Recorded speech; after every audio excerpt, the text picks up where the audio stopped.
Guys দেখেছো? ও guys দেখো জুতোর মধ্যে দেখতে পাচ্ছ? তো guys good morning, welcome to our new blog. আজকে আমি ভিডিওটা বানাচ্ছি কারণ আমাদের ঘরে একটা সাপ ঢুকে গেছে না, ওটা আগে দিয়েছিল, আজকে চোখে দেখা পড়েছে। আমার দাদু এর জন্য ওদের কাজে যায়নি, তাই নাকি? তো গাইস চলো এবার সাপটাকে দেখিয়েই দিই ভাই। ওই দেখো গাইস ওখানে। তো গাইস ব্যাপারটা হচ্ছে আমাদের না এই সব জামা কাপড় বাইরে ছিল তো, আর এখানে কাঁথা ফাতাও এরকম ভাবে রাখা ছিল। ওই কাঁথার মধ্যে না সাপটা লুকিয়েছিল, মানে আমি জাস্ট ধরেছি, এরকম হাত দিয়েছি, খালি তুলেছি, ভাগ্যিস দেখেছি, নাহলে আমার পুরো হাত লেগে যেত। মানে পুরো ভয় পেয়ে গেছি, একদম ভয় পেয়ে গেছি। আর সাপ জানো তো একমাত্র মানে দেখলেই কিরকম একটা লাগে। আর গাইস এই সাপটা আমাদের ঘরে আগে দিয়েছিল, অনেক দিন ধরে ছিল, তাই তো? আস্তে আস্তে বড় হয়ে যাচ্ছে। হ্যাঁ, এইটুকু অনেক বাচ্চা ছিল একখানা, দেখতে পেয়েছিস? ওই গাইস কাঁথার মধ্যে ঢুকে যাচ্ছে। গাইস দেখেছো? এই যে পড়ে গেছে, নিচে পড়ে গেছে। দেখো গাইস, এই দেখো সাপটা অনেকটা বড় হয়ে গেছে। কেমন ভাবে দেখাচ্ছিস? তো গাইস আমাকে যে লাঠি দিয়ে মারা হয় সেই লাঠিটা আমি পুন্ডুকে সাপ তাড়ানোর জন্য দিয়ে দিয়েছি। ওই জুতোটার ভিতরে ঢুকে আছে। দেখো গাইস জুতোর মধ্যে, ভাবো একবার, দেখো গাইস, দেখো জুতোর মধ্যে, দেখতে পাচ্ছ? যদি জুতোর মধ্যে যদি এরকম সাপ থাকে আর যদি কেউ পা দিতে যায়, বুঝে না তাহলে কি হবে। এই সাপটা দেখ কোনটুকু জায়গার মধ্যে ঢুকে রয়েছে, কত বড় সাপটা, মানে দেখাই যাবে না এমন ভাবে। হ্যাঁ, চোখাইটাকে নিয়ে যায়। এ বন্ধু তুই আমার গায়ে সাপটা মারবি নাকি? খাতরো কা খিলাড়ি। ও ভাই জুতোর মধ্যে গাইস, ফেক দাও। না সাপটা মুখ বার করছে। আমি তাহলে মুখ বার করছে গাইস পুন্ডুকে কামড়ানোর জন্য। আবার ঢুকে গেল গাইস। দেখা ফ্লাশটা জ্বালা দাদা। এই জ্বলছে না কেন? এখন প্র্যাঙ্ক হবে এই সাপটা। সাপ ইন দিস সু। জুতোর ভিতরে সত্যি সাপ আছে। সত্যি সাপ আছে গো। ধরো না। পাগল আছো? ভয় পাবে তো। সাপ ধরছে। খাতরো কা খিলাড়ি। ওই না। ও দাদু ভাই মারবা নাকি?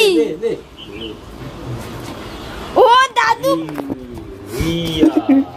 ঘরে পড়ে যাবে। বাবা ওটা বাগানে ফেলে দেবে। ওদের দেখেছো সাপটা? ওই সেই সাপটা। হ্যাঁ, জুতোটা লাগবে কিন্তু, জুতো আছে এক পাটি। যাও ওর জায়গায় ওকে ছেড়ে দেওয়া হলো। বেরিয়ে গেছে। আমরা গাইস মারিনি, আমরা ছেড়ে দিয়েছি। ওদিকে শুকনো জায়গা আছে, জলে ফেলিনি, ঠিক আছে? কেউ আবার কমেন্ট করলো না সাপটাকে নিয়ে মারলো না কি করে দিল, আমি দেখিয়ে দিলাম কি করলাম, ঠিক আছে? ব্যাপারটা হচ্ছে সকালবেলা থেকে মা আজকে বাড়িটাকে পরিষ্কারের জন্য লেগেছে, আর আস্তে আস্তে সবাই এক এক করে লেগেছি মায়ের সঙ্গে, কেননা মা একা তো পারবে না। তো সেইটা করতে গিয়ে এখানে আমাদের অনেক কিছু ছিল, তোমরা দেখেছো হয়তো। তো সেই জিনিসগুলো না মানে সরাতে গিয়ে এই সিনারিটা হলো, সাপটা ধরা পড়লো। সাপটা আমাদের বাড়িতে অনেক দিন ধরেই রয়েছে, কতদিন ধরে দেখতে পাচ্ছিলাম না, জাস্ট এই জায়গাটা এখন ছিল। বাগানে মোটামুটি ছেড়ে দিয়েছি, ওর মতন চলে যাবে। আর আমরা আবার কাজে লেগে পড়েছি, কেননা আজকে রোদটা মেন, রোদটার জন্য আমাদের সব এখানে যা ছিল সব ধুয়ে ফুয়ে মাছ শুকাতে দিচ্ছে। তো রোদটা চলে গেলে অসুবিধা হয়ে যাবে, কাজগুলো তাড়াতাড়ি করতে হবে। এই জায়গাটা পরিষ্কার হচ্ছে, চলো এটা করে নিই, তারপরে কথা হচ্ছে।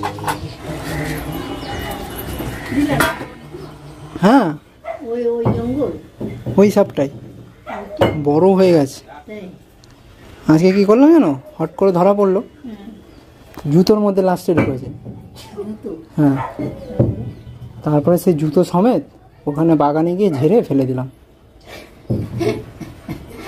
সকাল সকাল আমাদের বাড়িতে দিদা এসছে। দিদা গুড মর্নিং। এখন গুড মর্নিং। হ্যাঁ গুড মর্নিং। খাওয়া দাওয়া করেছো? খাওয়া দাওয়া অনেক কাজ আছে, ঠিক আছে?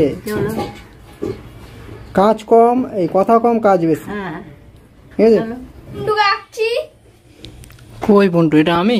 হ্যাঁ এটা তুই। শুকরের ছবি আঁকছে আর বলছে আমি, আমাকে। গাইস এটাও বন্ধুর ফেসে আমি এঁকেছি, দেখা। बोले ना कि এটা আমার फेस, क्या करूं मैं, मार भी तो नहीं सकता, भाई को है ना। कंट्रोल उदय। তো গাইস চলো, পরিষ্কার পরিষ্কার হয়ে গেছে, কাজ কমপ্লিট করে স্নান ফান করা হয়ে গেছে। আর আজকে খেতে একটু দেরি হয়ে গেল, এখন 1টা বাজতে যায়, অলমোস্ট 4 মিনিট বাকি। বাই দ্য ওয়ে আগের দিন বিরিয়ানি হয়েছিল, বিরিয়ানি এখনো রয়েছে। আমার বিরিয়ানি। তো গাইস আমি এখন যাচ্ছি পুন্টুকে আনতে স্কুল থেকে। অলমোস্ট পুন্টুর স্কুল ছুটি হয়ে গেছে, 3:06 হয়ে গেছে, 3টের সময় ছুটি হয়, তো দেরি হয়ে গেছে। ঠিক আছে চলো তাড়াতাড়ি যাই, পুন্টুকে পিক আপ করি। মিস্টার পুন্টু কাম। তো পুন্টুকে গাইস পেয়ে গেছি। তো গাইস আমি হ্যাঁ চলো, এখানে বেশিক্ষণ দাঁড়ানো যাবে না। হ্যাঁ ধর। তো গাইস আমি এখন ক্যামেরা ধরবো, তোমার সিনেমাটিক শটের মাধ্যমে আমার স্কুলের জায়গাগুলোকে দেখো। তো গাইস আজকে আমার পরীক্ষা খুব ভালো হয়েছে। আজকে দিকে পরীক্ষা আমার ফেভারিট সাবজেক্ট। আগের বার 10-এ 10 পেয়েছিলাম, এবার হয়তো 20-তে 20 পেয়ে যাবো। সবাই মোটামুটি চলে গেছিল নাকি? হ্যাঁ বেশি দেরি হয়নি, অনেকেই তো দাঁড়িয়ে গেল। হ্যাঁ চলো এবার বাড়ি যাবো কি, তাই তো? তোমাকে না লেখা চিঠিটা ডাক বাক্সে রাখো কোণে। তো গাইস আমি আইসক্রিম কিনে নিয়েছি, এখানে একখানা নতুন দোকান বসেছে ওইদিকে।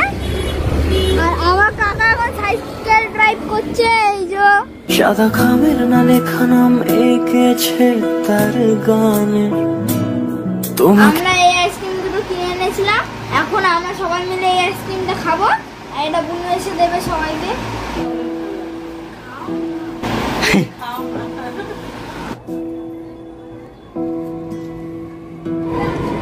তুই দুবার খাচ্ছিস, একটু কি?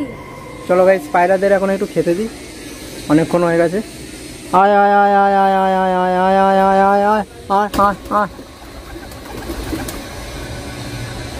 দেখো গাইস হাতে খাচ্ছে, এরকম।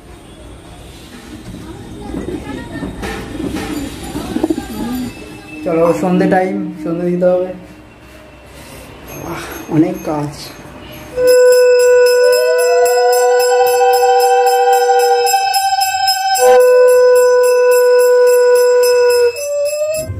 এটা ধুয়ে রেখে দেবো। হ্যাঁ